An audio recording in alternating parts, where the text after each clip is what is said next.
બકરીદના તહેવાર નિમિત્તે કુરબાનીના પશુઓની કાયદા મુજબની હેરફેર દરમિયાન કથિત ગૌરક્ષકો અને અન્ય સંગઠનો દ્વારા કાયદો હાથમાં લઈ કરવામાં આવી રહેલી હેરાનગતિને રોકવા માટે સુરત પોલીસ કમિશનરને આવેદનપત્ર આપવામાં આવ્યું। આગામી 6/6/2025 થી 10/6/2025 સુધી આખા ભારત દેશમાં તેમજ ગુજરાત રાજ્યમાં મુસ્લિમ ધર્મના લોકો દ્વારા ઈદ ઉલ અઝહા એટલે કે બકરી ઈદનો તહેવાર ઉજવવામાં આવનાર છે। બકરી ઈદમાં મુસ્લિમ ધર્મના લોકો દ્વારા તેમની આસ્થા મુજબ કાયદા દ્વારા પ્રતિબંધિત પશુઓ સિવાયના પશુઓ જેવા કે બકરા, ઘેટા, પાડા અને અન્ય જાનવરોની પરંપરાગત રીતે કુરબાની કરવામાં આવે છે। બકરી ઈદ દરમિયાન મુસ્લિમ ધર્મના લોકો દ્વારા કુરબાનીના જાનવરો વિવિધ સ્થળો અને વિસ્તારોમાંથી ખરીદી કરવામાં આવે છે અને પશુઓને તેમના ગામ ઘર સુધી વાહનો થકી લઈ જવામાં આવે છે। કાયદેસરના પશુઓની હેરફેર કરવામાં આવે છે, જેમાં કથિત ગૌરક્ષકો દ્વારા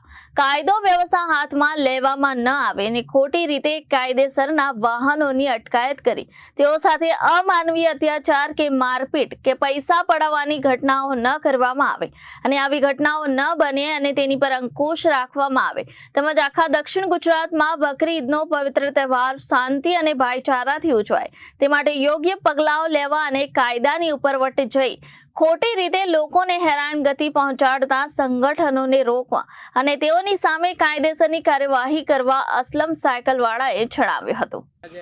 આજ રોજ દક્ષિણ ગુજરાત મુસ્લિમ સમાજ દ્વારા એક રજૂઆત કરવા માટે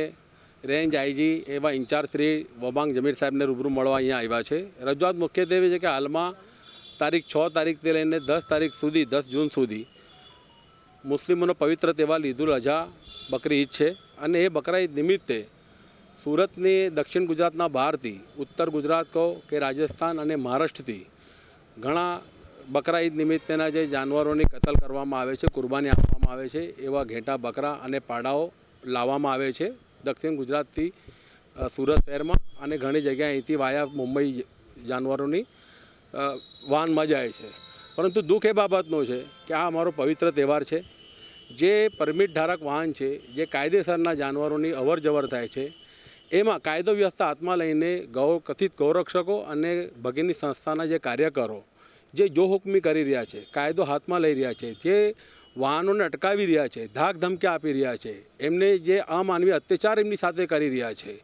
અને ઘણા કિસ્સામાં તો એવા થયા છે કે ડ્રાઈવર અને ક્લીનરોની રિસ્તરની લૂંટ ચલાવવામાં આવી છે। એટલે જાણે પોલીસ તંત્ર કે સરકારી તંત્ર એમને પરવાનો આપ્યો હોય એ રીતે કાયદો પોતે હાથમાં લઈને જે કાર્યવાહી કરી રહ્યા છે એને અમે સખત શબ્દોમાં વખોડીએ છીએ, વિરોધ કરીએ છીએ। અમારી એક જ માંગણી છે કે પોલીસ તંત્ર છે,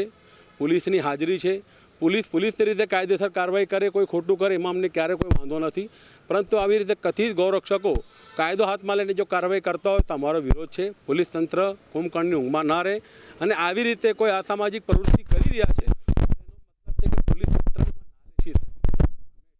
રાખીએ છીએ કે અમારો પણ તહેવાર છે, અમે પણ ઈચ્છીએ છીએ કે આમાં કોઈની ધાર્મિક ગોવંશ કે ગાયની કોઈ આપલે કરતો હોય કે કતલ કરતો હોય તો ચોક્કસપણે એની સામે કડકમાં કડક કાયદાકીય કાર્યવાહી થવી જ જોઈએ। પરંતુ જે જાનવરોની કોઈ એવી કાયદાકીય એવી નથી, જે ઘેટા, બકરા હોય કે પાડા હોય એના પણ જે અટકાવવામાં આવી રહ્યા છે, એના જે પણ વેપારી હોય કે કોઈ બિચારો એના પોતાના વાહનમાં લાવતો હોય એની સામે પણ જે રીતે ગૌરક્ષકો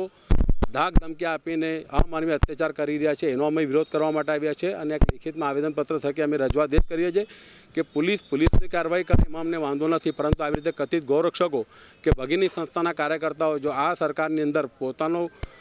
આવી રીતે સંસ્થાનો દુરુપયોગ કરીને અને એક ચોક્કસ કોમને ટાર્ગેટ કરીને જો આવી રીતે કાયદા હાથમાં લે છે, પોલીસ તંત્ર આવા અસામાજિક તત્વોની સામે કાયદેસરની કડક કાર્યવાહી કરે એવી અમારી માંગણી સાથે આજ રોજ આવી। Reporter Arvind Rathod, Janadesh news, Surat.